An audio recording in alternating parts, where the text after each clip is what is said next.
Welcome back, dear participants. So, from the last few classes, we are studying inverse Laplace transforms. So, the shifting property we have already learned before. Now, we are going to learn multiplication by s. So, if L inverse of phi of s is equal to f of t and f of 0 is equal to 0, note that this f of 0 should be equal to 0. And what is f? F is nothing but the inverse Laplace transform of phi of s. Then L inverse of s multiplied by phi of s is equal to derivative of f of t with respect to t. So when we can use this result, that is multiplication by s, if we are asked a question to find inverse Laplace transform of some function and you feel that that function is multiplied by s. Let me give an example. For example, s upon s square plus a square. So you can easily see that this function is multiplied by s, because I can write it as s multiplied by 1 upon s square plus a square. So over here multiplication by s property can be used, but provided the inverse Laplace transform of 1 upon s square plus a square should be known, and in addition to that the inverse Laplace transform of this 1 upon s square plus a square is suppose f of t, then this f of t should satisfy f of 0 is equal to 0. If now instead of s we are having, let us say, s square, so over here it is s square. So if we feel that multiplication of s can be used here, then what we should know is we should know inverse Laplace transform of this. So when the question is asked to find inverse Laplace transform of this function, then we will write this function in this form first of all by taking this s square out. Now whatever the function is left inside the bracket, its inverse Laplace transform should be known to us, and uh, we are going to call it as f of t as shown in the property. Now further, that f of t should satisfy two conditions now in this case. Obviously f of 0 should be equal to 0, and one more thing is there, that f dash of 0 should be 0. That is what it is said here.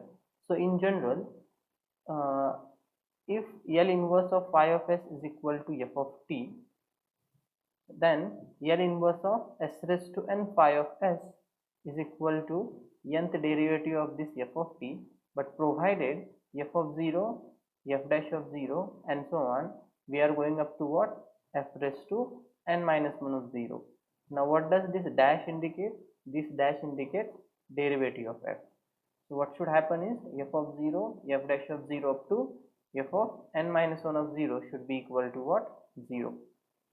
Now, how to understand that we can apply this multiplication by s? As explained before, if your problem contains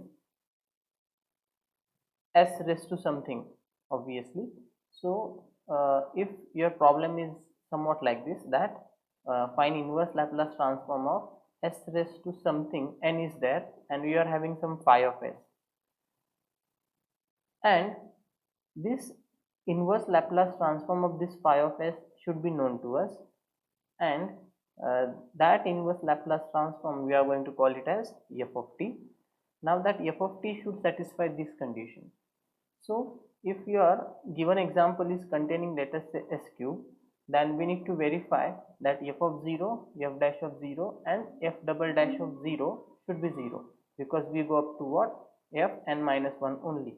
Now if it contains s raised to 4, then we will go up to what? F triple dash of 0. So all these values should be equal to what? 0. Then and then only we can use this multiplication by s property.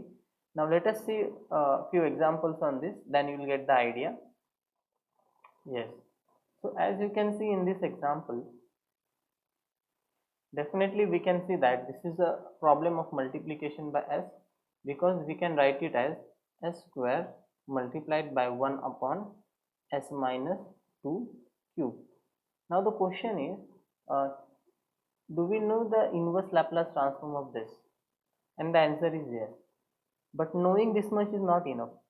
Whatever inverse Laplace transform of this function is there, we are going to call it as f of t, and that should satisfy f of 0 should be equal to 0 and f dash of 0 should be equal to 0. Then we can say that inverse Laplace transform of this will be what? Now in this case the second derivative of what? F of t, right? Let us see the property once again. So if we are having s raised to n here, then the property says that this is nth derivative of f of t. So first of all, what we will do is we will call this 1 upon s minus 2 cube as phi of s. What we will say? Let phi of s is equal to 1 upon s minus 2 cube, and L inverse of this phi of s, which is equal to L inverse of 1 upon s minus 2 cube will be equal to shifting property, right? So this will be e raised to 2t L inverse of 1 upon s cube, which is equal to e raised to 2t, and L inverse of 1 upon s cube is t square upon 2 factorial, which is equal to half t square e raised to what? 2t, and this is nothing but our f of t. Now we need to check whether f of 0 is equal to 0 and f dash of 0 is equal to 0 or not. So now let us find f dash of t first of all. F dash of t is equal to, so you should know the derivative rules. So you can see that over here we are having product of two functions. So we are going to use the multiplication rule for derivatives. Since half is a constant, I will pull it out. So I will write t square as it is. Derivative of e raised to 2t is 2 multiplied by e raised to 2t plus e raised to 2t, and derivative of t square, which is 2t. So which will be equal to, if we simplify it, this will be t square e raised to 2t plus t e raised to 2t. Now is f of 0 and f dash of 0 is equal to 0, that we have to check. Obviously f of 0 will be 0 because this is our value of f of t. So if we put t is equal to 0, we'll get f of 0 is equal to 0. So I'll say note that f of 0 is equal to 0 and f dash of 0 is also 0. Why f dash of 0 is 0? Because you can see if you put t is equal to 0, both these terms will become 0, and that will show that f dash of 0 is equal to 0. Now we can use multiplication by s. So I'll say therefore by, what you can say, L inverse transform of L inverse of s square phi of s, that is nothing but L inverse of s square upon s minus 2 cube is equal to d by d square, actually, right? D square dt square of f of t. So we need to differentiate f of t twice. So this is equal to, let us differentiate it once first of all, d by dt of, actually we already have you can write it like this, it is actually d by dt and inside df upon dt. Df upon dt is same as f dash of t, so this is nothing but df upon dt. So we already have its value, so we'll put it there. So this is equal to d by dt of t square e raised to 2t plus t e raised to 2t, so which is further equal to, so just differentiate it. Again we have to use the product rule. So t square 2 e raised to 2t plus e raised to 2t as it is, derivative of t square is 2t plus t 2 e raised to 2t plus e raised to 2t. Now let us simplify it further. This will be equal to e raised to 2t plus.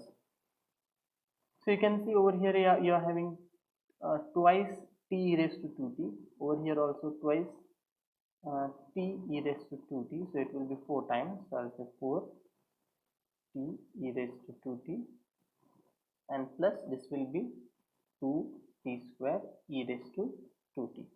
So this is our required inverse Laplace transform of the given function. Now let us proceed towards next property of finding inverse Laplace transform, that is division by s. So what is this property saying? So if question is asked find inverse Laplace transform of a function and you notice that in the denominator you are having s, then you can think of this property. It is not like that you can always use this property, as there were some limitations for multiplication of s as well. Yeah, so whatever division by s is there, let me give an example. Suppose we are having let us say s upon s multiplied by, let us say s plus 1 upon s minus 2 multiplied by s minus 3. Over here you can notice that in the denominator we are having s. So we can think of multiplication by, we can think of division by s in this case. So we should identify our phi of s first of all. So what is our phi of s? This quantity is going to be phi of s, that is s plus 1 upon s minus 2 and s minus 3. Now inverse Laplace transform of this function should be known to us, and we are going to call it as f of t. Over here, what is the extra condition? The condition is the integration of this f of t dt should exist. I mean, we should be able to find the integration easily. Otherwise, this problem will be much complicated one. So this integration does not exist, then we need to use some other methods to find the inverse Laplace transform. And we already know one other method to find the inverse Laplace transform of this function. And which is that? Yeah, that is partial fraction. Definitely that can be used for this example. Now let us see few examples on this as well. So in this example we can see that we can write it as 1 upon s multiplied by 1 upon s square plus a square. So this is our phi of s over here. Now the question is, are we able to find the inverse Laplace transform of this phi of s? And the answer is yes. And what it is? It is 1 upon a sine of at. Now the question is, actually this is nothing but our f of t. Now the question is, do we know the integration of this?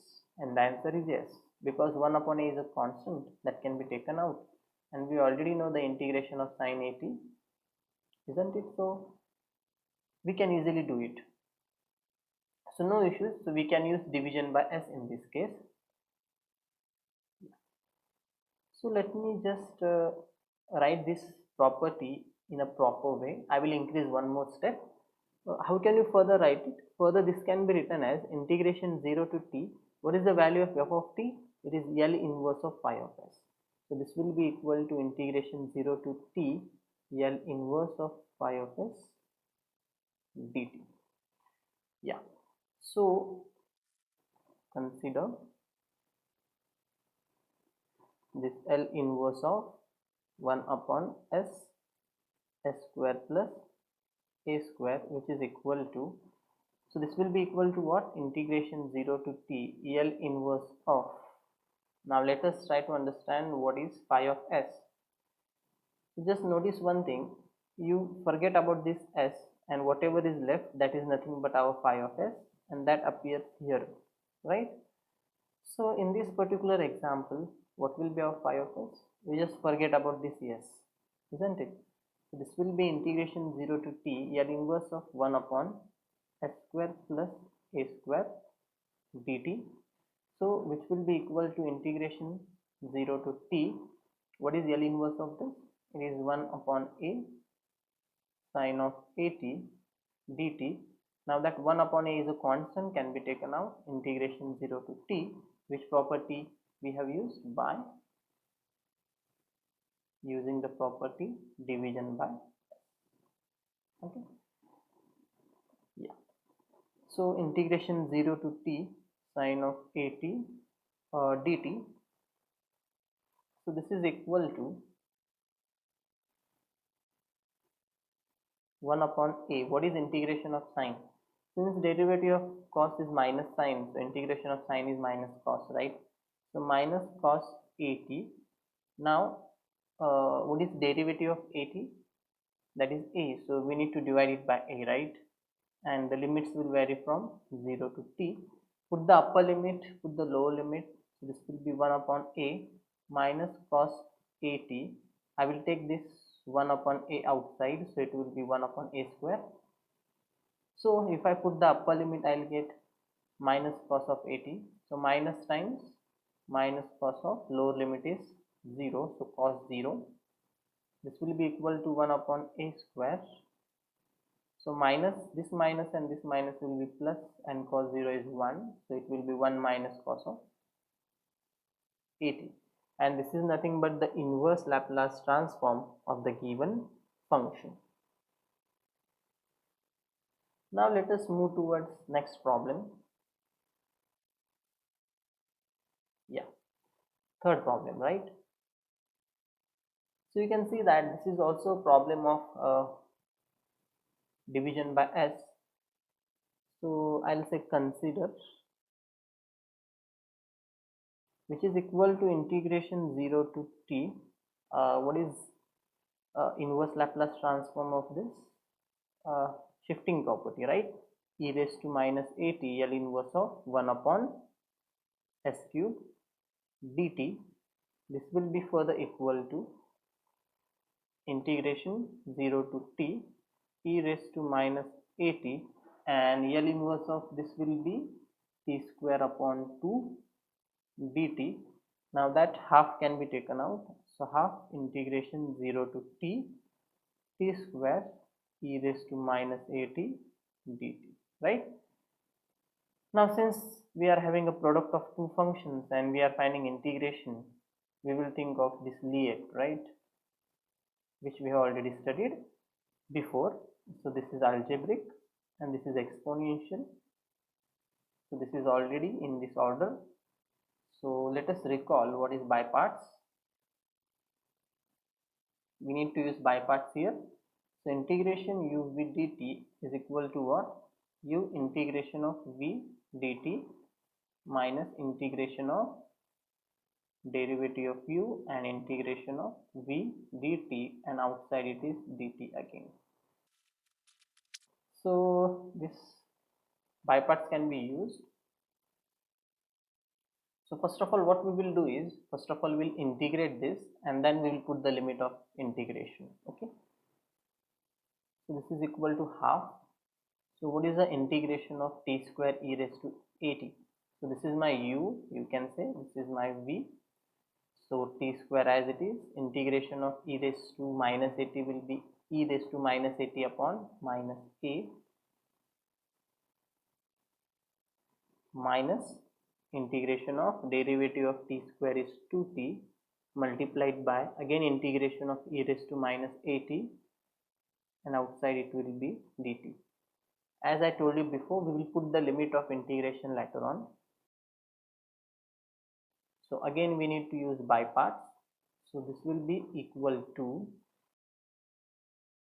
inside the bracket, so t as it is, integration of e raised to minus at is minus a minus integration of derivative of t is 1, integration of e raised to minus at again, and this is dt, maybe circular brackets, yeah, and outside dt. So this is equal to half, yeah. So t square e raised to minus at upon minus a. Let us put this 2 upon a inside, so it will be minus, I hope, 2 upon a square t e raised to minus at. This will be minus 2 upon a, and this minus and minus again will be plus itself, so plus, and if you take this a out, it will be 2 upon a square, and integration of e raised to minus at will be e raised to minus at upon minus a, so which will be further equal to, it will be minus 2 upon a cube e raised to minus at. Now if you put this half inside, it will be a cube. Now I'll put the limit of integration, that is from 0 to t. So this will be further equal to, so by putting upper limit minus t square, and if you put the upper limit, lower limit as 0, first two terms will be 0 and you will get minus 1 upon a cube, right? So this will be equal to, if you take 1 upon a cube common from here, what you will get? Now further, if I take 1 upon a cube common from both the terms, then this will be 1 upon a cube inside the bracket. Yeah, over here as well, minus, this is minus. Yeah. So this is the required inverse Laplace transform of given function. Now see this example over here. It is asked to find the inverse Laplace transform of this function. You might notice that in the denominator we are having s square. So there are a few ways to solve this example. We can use the partial fraction method, but we are not going to use it. We are going to try the new method that we have learned, that is division by s. But you can see that in the division by s we need s in the denominator, but over here we are having s square. So how to do it? So we need to use division by s twice over here. So therefore, first of all, what we will do is, I'll say first we find, L inverse of s plus 2, s plus 1 and s minus 2. So we will do it by, so the question is what is the value of a and b, and that can be easily found out. So what will be my a? I'll do calculations over here. So in order to get a, we are going to put what? S is equal to minus 1, but where? In this part. So if I put s is equal to minus 1, what we will get? So it will be minus 1 plus 2 upon minus 1 minus 2 will be minus 3. 2 minus 1 is 1. So it will be 1 upon minus 3. And what about b? So in order to get the value of b, we are going to put s is equal to 2 now, but where? In this part. So it will be 2 plus 2 and 2 plus 1 is 3, so it will be 4 by 3. So if we put the values of a and b, this will be minus 1 upon 3 e raised to minus t, and value of b is 4 upon 3, so 4 upon 3 e raised to 2t. So this is our inverse Laplace transform of this s plus 2 upon s plus 1 s minus 2. Now by division by s property, now by using division by s, L inverse of s plus 2 upon s multiplied by s plus 1 multiplied by s minus 2 will be what? This would be integration 0 to t L inverse of s plus 2 upon s, not s now because we are using division by s, so we will remove that s, right? So over here we will have s plus 1 multiplied by s minus 2 dt, which is equal to integration 0 to t. Now this inverse Laplace transform is already known to us from 1, so we can use this value. So this is 4 upon 3 e raised to 2t minus e raised to minus t upon 3 dt, and if you integrate it, this will be equal to 4 upon 3 e raised to 2t upon 2 minus e raised to minus t and upon minus 3, 1 upon 3 e raised to minus t, and obviously the limits of integration are left, that is from 0 to t. So this will be further equal to, so if you put the upper limit, this will be 2 upon 3 e raised to 2t plus 1 upon 3 e raised to minus t, and minus, put the lower limit, So I guess it will be 2 upon 3 plus 1 upon 3, and it will be 1, right? So this will be 2 upon 3 e raised to 2t plus 1 upon 3 e raised to minus t minus 1. Let us call it as 2, and this is our 1, so we have used this value from 1. Now again division by s. So by using division by s once again, what we will get? This real inverse of s plus 2 upon s square s plus 1 multiplied by s minus 2 will be equal to integration 0 to t L inverse of s plus 2 upon s into s plus 1 and s minus 2, and outside it is dt. Now you can note that one s has been vanished coming from here to here because we have used division by s property. So this is equal to, now its inverse Laplace transform is already known to us. Let us use its value, and it is nothing but 2 upon 3 e raised to 2t plus 1 upon 3 e raised to minus t minus 1 dt. Now let us integrate it. So if you put the upper limit, this will be e raised to 2t upon 3. This will be minus e raised to minus t upon 3. This will be minus t, and minus, if you put the lower limit at 0, it will be 1 upon 3 minus 1 upon 3 minus 0, that is going to be 0. So this will be equal to 1 upon 3 e raised to 2t minus e raised to minus t minus 3t, and that is our final answer.